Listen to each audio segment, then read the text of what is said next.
Hey guys, Samantha here. This video is going to be about how I discovered the pathology assistant field and what I've kind of my background and how I ended up here. So, when I was probably in seventh grade, um, I was one of those weird kids that kind of already knew what they wanted to do and was very specific about it. And that was not being a PA, it was actually forensic anthropology. I really liked human anatomy, and I really, especially osteology. I loved the bones, and I loved that you could tell a whole story about a person um, without ever having known them in real life. Um, and I still think that's really fascinating to this day. But that was where I wanted to go with my life, and this is not at all influenced by Bones or CSI or any of those crime shows. Yes, I love them, but I love to watch them to critique them, but that's another story. But it's actually because I saw a forensic anthropologist on the news, and they were working a murder case close to my hometown in California, and it was the Speed Freak killings. If you're interested, you can Google that. And they're basically all of their victims, they had put down a well on their property, and the forensic anthropologist had to come out to identify all the remains because at this point they were all skeletal and they were having to excavate them. And the process in which they went about doing that is questionable, and again, that's another story you can read up. But anyways, that's how I learned about forensic anthropology. And so 7th grade me was going to work towards that. So in high school, I went to small town high school with a graduating class of 150 people and did really well. I was the goody two-shoes, excuse me, that got straight A's and did my extracurriculars, and I managed to get into UCLA for my undergrad, and I specifically wanted to go there because they had an anthropology Bachelor of Science degree.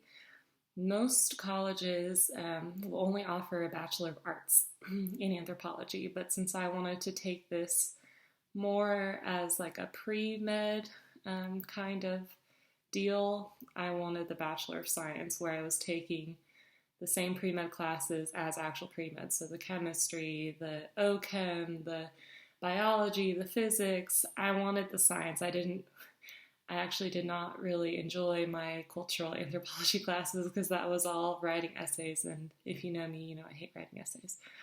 So I wanted to stick with the sciences and get away from that aspect of anthro.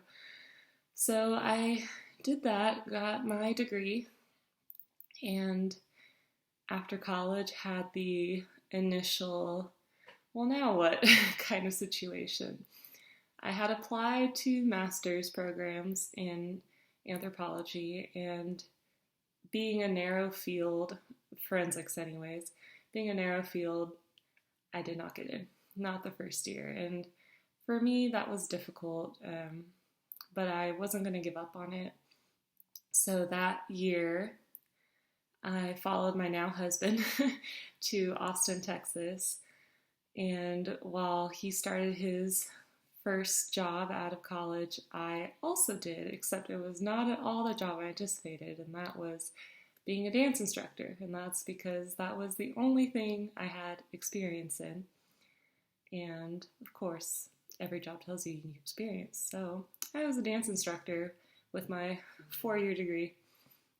So from there, I worked and was trying to find a way to keep my foot in the field even though I wasn't working in it.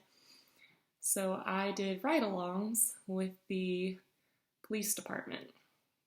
And specifically, I was with their forensics division. So I would go with them to property crimes and watch them do fingerprints and DNA swabs And then we'd go back to the lab and I'd watch how they process all of that.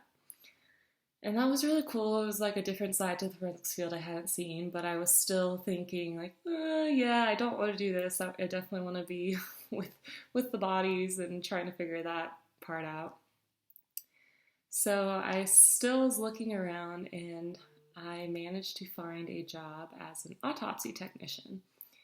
And all they required was a bachelor's degree, I believe a driver's license, and I think experience, of course, would have been preferred, but I did not have any.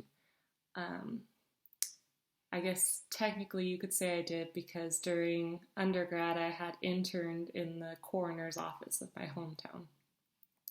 But that was my only experience, was just basically shadowing autopsies. So they liked me, surprisingly, with no experience, and they hired me, and I was lucky to be trained by the pathologist there to do evisceration. And I loved it. I loved that job so much. And that is the first place that I heard of PAs. We did not have any. We were actually a very small private autopsy facility, but I heard the pathologists talk about them and that they were a thing and that they got paid way more than an autopsy tech because you have the masters and you go beyond evisceration. You get to also gross the entire organ once you eviscerate it from the body. So I started looking into that while I was applying to my second time my second time applying for forensic anthro.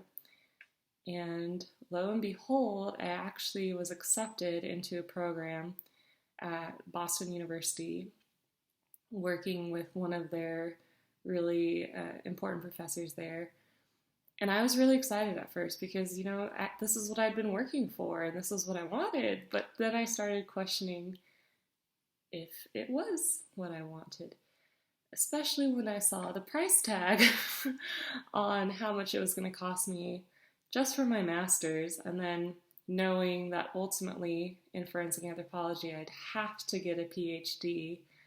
And even then, job scarcity is real, and most likely I'd have to also teach to support myself, which nothing against that, but it's just not what I wanted to be doing. I wanted to be in the field every day, which, that's not very realistic for that profession. So I was like, even though I told myself this is what I wanted, maybe it's not. Maybe what I like about this is seeing the nitty-gritty, seeing the gross stuff every single day, and learning something new every day because each organ is different. And so that's when I really started looking at the PA field more. I turned down my acceptance at BU and put all my efforts towards PA school. And to do that, I saw that, of course, autopsy pathology for PAs is pretty rare. And it's actually more the surgical pathology side that PAs are in. So I started looking for jobs in the surgical pathology field. And I managed to find a job with a lab group in Texas that placed me in a hospital where I was working in the gross room as a pathology technician. And as the tech, I got to work alongside the PAs and I got to set up the specimens for them after I sessioned them. And I was also fortunate enough to be trained in frozen sectioning, which is a big job that PAs themselves usually do, but for me, it was in my job description as a path tech to do those. So I got to do the intraoperative consultations for the pathologists. The pathologists would take me under their wing and show me the slides in the microscope and show me what it was that they were looking at to make their diagnoses. But more importantly, I was with the PAs every single day, watching them gross all sorts of different things.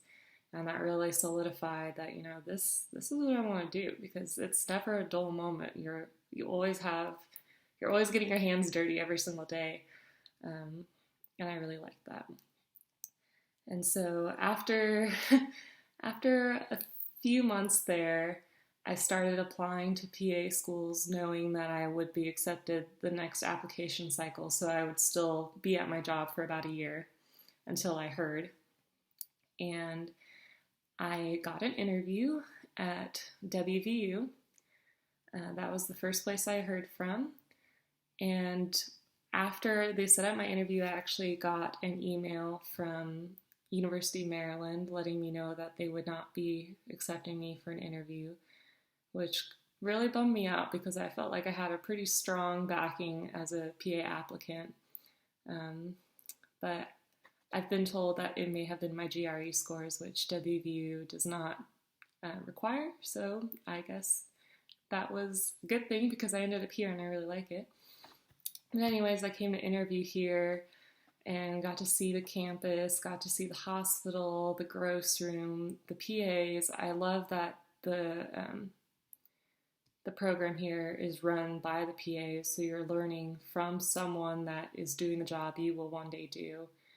And so far, it has been great. I mean, apart from the whole pandemic thing, but yeah, I've really enjoyed it. And it's kind of, in a way, been a whirlwind trying to get here, but it gave me the background I needed, and it's definitely helped me to know for sure that this is where I'm meant to be and where I'm meant to end up.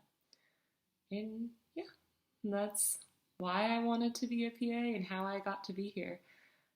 So yeah, if you have any questions, please leave me a comment, like and subscribe so that I can also follow you guys back and help you in your journey to be a PA. Thanks, guys.